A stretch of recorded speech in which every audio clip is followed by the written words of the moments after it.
You keep me wondering, is our love strong? Just like a love song, baby, it's haunting me. Don't know what you're thinking, it's like I'm sinking deep underwater. Maybe it's harder for me. 이런 선생님들 그동안 안녕하셨습니까? 오늘 이 시간에는 주의력 결핍 및 과잉 행동 장애, 상당히 그 이름이 좀 길죠. 부모님들, 젊은 부모님들 아마 ADHD라고 들어보셨죠. 아마 주로 ADHD라는 말씀을 많이 합니다. 그런데 정식 그 정신장애 명칭은 ADHD는 약자이고요. 주의력 결핍 및 과잉 행동 장애입니다. 그래서 이 정신장애는 이것도 이제 아동기라 볼 수가 있죠. 아동기에서 이제 청소년기인데 보통 12세 이전에 발생이 됩니다. 발생이 되고 지속적으로 제가 이제 지금부터 말씀드린 주요한 증상들이 12세 이전에 발생이 되고 또 6개월 이상 지속적으로 됐을 때 우리가 ADHD로 일단 증상을 좀 의심하면서 정신과 치료를 받아야 되지 않겠는가 생각이 됩니다. 무엇보다도 이제 세 파트로 나눠보면 주의력 결핍이란 말은 굉장히 부주의하다, 주의를 잘 기울이지 못한다 이런 말씀을 드릴 수가 있습니다. 먼저 이 ADHD 정신장애를 겪게 되면 주변에 먼저 산만하게 됩니다. 그리고 특히 우리 아동들이 학교에서 선생님 말씀하실 때 잘 경청을 하지 않고요. 그 다음에 그러다 보니까 무슨 말인지 잘 알아들을 수가 없습니다.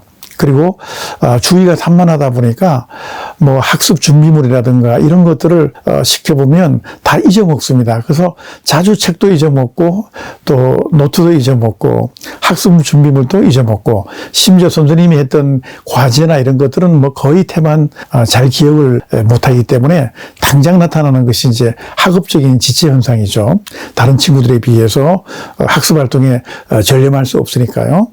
그리고 이제 선생님 말씀이나 부모님 말씀 중에 그 약속 같은 거를 잘 기억을 못하고 옆에서 항상 챙겨줘야 되고 또 그 다음에는 이제 개선되는 것이 아니라 계속 그런 것이 반복이 돼서 지적 활동이 저하되고 또 한 가지는 집중력이 약하다 보니까 정신을 많이 쓰는 이 학습 능력이 많이 떨어지고 본인들이 학습하는 걸 굉장히 고통스러워 하게 됩니다.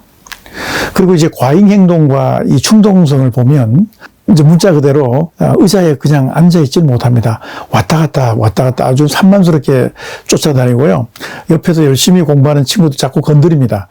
방해하기 때문에 학교 선생님들이 굉장히 힘들어 하셔요. 그래서 때로는 뭐 학교에 따라서는 이 ADHD를 앓는 그 학생들을 보호하기 위해서 상담 선생님이 따로 그냥 관리를 해주시거나 담임 선생님들이 아마 도움을 청하는 경우가 꽤 많이 있습니다. 그리고 특히 의자에 앉아있지 못하고 그냥 늘 불안하고 막 쫓기듯이 막 돌아다닙니다. 그 때로는 이제 괴성을 지르고 돌아다니기도 해서 분위기를 다 해쳐버리죠.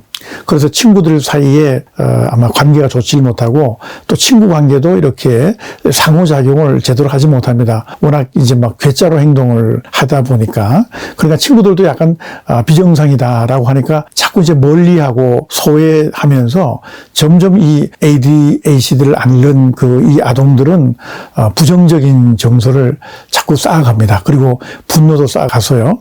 이것이 너무 심화되고 적절히 치료되지 않으면 적대적 반항장애, 무조건 어른들의 권위에 저항하거나 선생님에 대들거나 또는 반사회전 행동을 서서히 하기 시작하는 품행장애, 이런 그 정신장애로 복합적인 증상이 나타날 우려가 있습니다. ADHD는 물론 15, 16세 이제 대충 중학교 졸업 정도, 늦어도 고등학교까지 넘어가지 않고요. 대체적으로 빠르면 이제 중학교 입학이나 늦어도 중3 때까지는 이런 증상이 저절로 없어지기도 합니다. 그런데 그렇지 않고 이제 성인으로 가게 되면 정말 이건 사회생활에 특히나 이거 직업생활에 굉장한 지장을 받게 됩니다. 이 ADHD도 정말 이게 참 치료가 참 곤란한 것들 중에 하나지만 요즘에는 그 약물 치료가 잘 되어 있습니다. 비교적. 그리고 약물 치료를 하지 않으면 분잡스러운 행동들을 하고 안정되진 행동들을 못해서 여러 사람들을 또 당황시킵니다. 이 ADHD 아동들이 학교에서 이렇게 가만히 보면 선생님 말씀을 끝까지 듣지 않고요. 질문도 끝나기 전에 자기가 대답을 해버리고 그 다음에 급식 먹을 때도 차분하게 줄을 못 서고 그냥 새치기 하거나 다른 친구들을 싸우거나 하는 이런 충돌의 빈도가 굉장히 높습니다. 그래서 이 원인은 신경과학적으로 볼 때는 이 신경전달 물질 역시 또 우리 행복 호르몬 중에 하나인 도파민의 분포가 이상하다 이렇게들 원인을 얘기를 하고 있고요.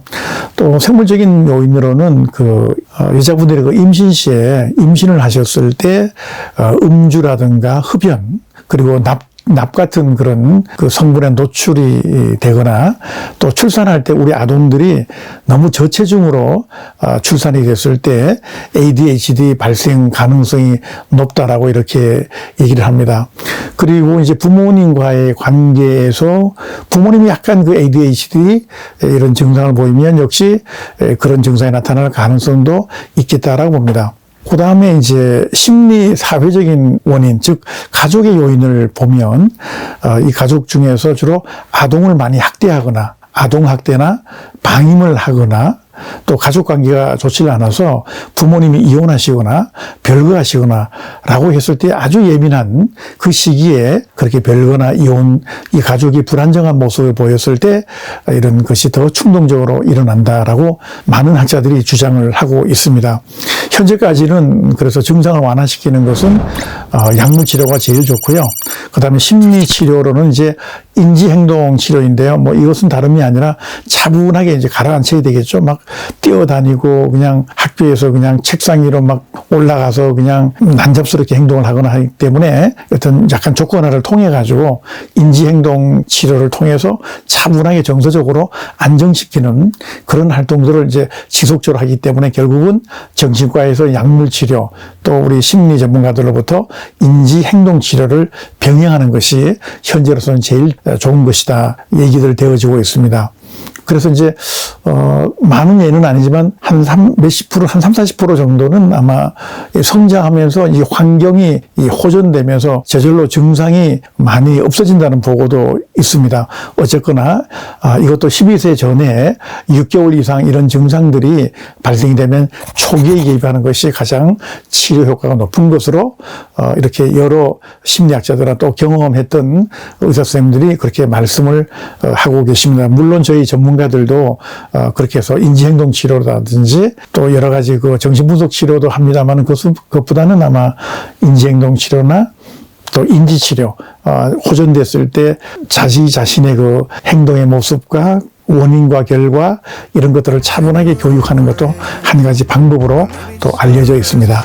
오늘은 주의력 결핍 및 과잉 행동장애, 즉 ADHD에 대해서 말씀을 드렸습니다. 대단히 고맙습니다. Now put your loving on me, yeah, loving on me. Maybe you won't see me get emotional.